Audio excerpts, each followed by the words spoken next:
आज हम बात करेंगे अमेरिका किस तरह से दुनिया का सुपर पावर है। अमेरिका ने किस तरह से पूरी दुनिया पर अपना एकाधिकार कर रखा है। अमेरिका किस तरह से पूरी दुनिया पर अपनी धाक जमाता है। इसके बहुत सारे कारण हो सकते हैं, बहुत सारे प्रभाव हो सकते हैं, चाहे वो सामाजिक प्रभाव हो, आर्थिक प्रभाव हो, राजनीतिक प्रभाव हो। जिस तरह से वर्तमान में भी अमेरिका ने पूरी दुनिया पर अपनी धाक बना रखी है। बात 1945 के बाद से शुरू होती है, जब 1945 में अमेरिका ने द्वितीय विश्व युद्ध में प्रवेश करके जापान के हिरोशिमा और नागासाकी 5-6 अगस्त और 9 अगस्त को जैसे ही लिटिल बॉय और फैट मैन नामक बम गिराए, उसी समय से अमेरिका ने पूरी दुनिया में अपना प्रभाव छोड़ना शुरू कर दिया था। ऐसा कहा जाता है कि द्वितीय विश्व युद्ध के समय अमेरिका प्रत्यक्ष प्रत्यक्ष रूप से युद्ध में प्रवेश नहीं करा था, लेकिन जैसे ही जापान ने, मतलब धुरी राष्ट्र ने, क्योंकि धुरी राष्ट्र में इटली, धुरी राष्ट्र में जर्मनी, ऑस्ट्रिया हंगरी और इसके बाद जापान शामिल थे, और जापान ने जैसे ही अमेरिका के पर्ल हार्बर बंदरगाह पर बम फेंका, विस्फोट करवाया और वहाँ भारी मात्रा में तबाही नुकसान हो गया, तो अमेरिका सीधा ही इस युद्ध में शामिल हो गया।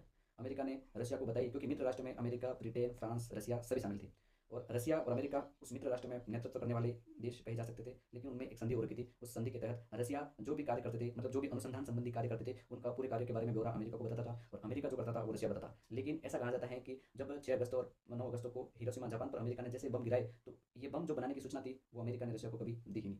ऐसा कहा जाता है, इसलिए इस बात से नाराज हो गया रशिया और रूस। उस समय रशिया नहीं था, उस समय यूएसएसआर था, सोवियत संघ था।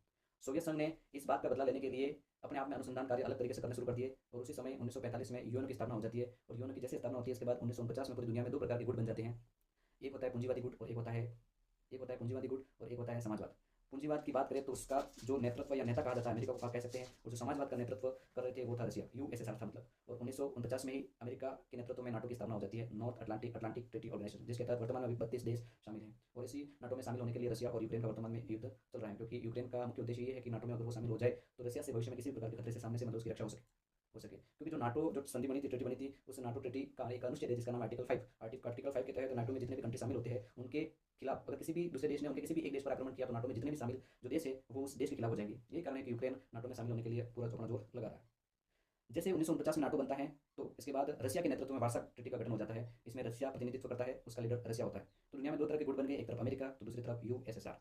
दुनिया में सबसे बड़ा कौन, इस बात के लिए जब वोट लगती है तो सबसे पहले यूएसएसआर अंतरिक्ष अन्वेषण संबंधी कार्य शुरू कर देता है। यूरी गागरिन, जो कि ऐसा कहा जाता है कि रशिया की तरफ से अंतरिक्ष में गए व्यक्ति थे, उसके पहले जैसे ही 1961 की बात है वो, लेकिन उसके पहले अमेरिका को लगता है कि दुनिया का सुपर पावर मैं हूँ, लेकिन दुनिया को बताना चाहिए वास्तव में इसके लिए क्या किया जाए। तो अमेरिका ने ऐसा कहते हैं 1958-59 में चंद्रमा पर पहले व्यक्ति नील आर्मस्ट्रांग का नाम सुना होगा, जो चंद्रमा पर पहले पैर रखने वाले व्यक्ति बने थे। अपोलो मिशन के तहत अमेरिका ने चंद्रयान मतलब चंद्रमा पर व्यक्ति भेज दिए थे, और अमेरिका को ऐसा लगा कि दुनिया का सुपर पावर मैं हूँ। इसके बाद जस्ट 1961 में रूस ने भी स्पुतनिक उपग्रह के माध्यम से अंतरिक्ष में अपने व्यक्ति यूरी गागरिन को भेज दिया था, जो कि मतलब जो स्पेस स्टेशन है। इसके बाद दुनिया में होड़ चलती रहती है, कौन आगे कौन पीछे, यूँ करके जैसे ही 1951 में रशिया जो यूएसएसआर था वो 11 देशों में टूट जाता है, और उसमें से अभी वर्तमान में जो रशिया है वो वही यूएसएसआर का हिस्सा है। उसी यूएसएसआर से निकले यूक्रेन है, इसके बाद तजिकिस्तान है, उज्बेकिस्तान है, किर्गिस्तान है, इसके बाद अफगानिस्तान है, वो सभी हिस्सा यूएसएसआर का ही था।